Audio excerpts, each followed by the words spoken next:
I'm very concerned about the processing of visas for foreign-born doctors who seek to practice medicine in the U.S. They account for about 14% of the residency matches in American hospitals every year, and they disproportionately serve rural and underserved communities. We've had reports from constituents that visa applications by these doctors this calendar year have been denied at historically high levels, and often many are being processed so slowly that these doctors lose their residency placements. My first question, can you commit to examining this issue and working together to ensure that qualified doctors' visas are processed in a timely fashion and that they are not being categorically denied so that our fellow Americans are able to receive the medical care they need here in the U.S.? My second question, I'll be quick. In your confirmation hearing, you said that study after study confirms that when you empower women in developing parts of the world, you change the future of the country, and I agree with you.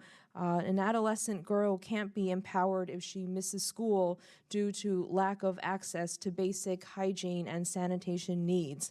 A woman who's fleeing a disaster still needs menstrual and reproductive health needs met if she is to focus on economic stability and security of her family.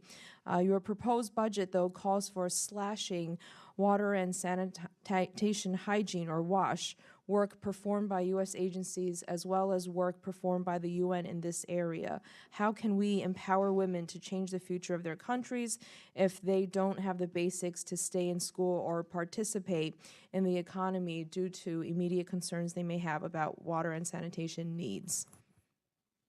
With respect to the visas for doctors, I assume you're speaking to the J-1 visa program.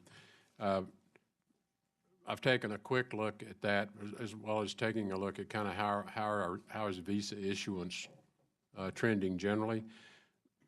I don't detect any change in the number of visa applications that have been rejected, through the adjudication process. It's running about a third, and that's what it has historically run, is about a third, as best I can tell. So I will look into it further since you've asked. And we can be happy to get back to you. Would love to work on this issue to make it more efficient. Yeah, and this is, again, I don't detect that there's been any change in how we're handling that, but the whole visa, as you can probably appreciate, the whole visa process in consular affairs, we think is a big opportunity as well. So we want to attack that. On the women's issues, again, tough decisions we've had to make about where to curtail certain spending, work with others, see if we can bring other agencies in, bring others to the issue.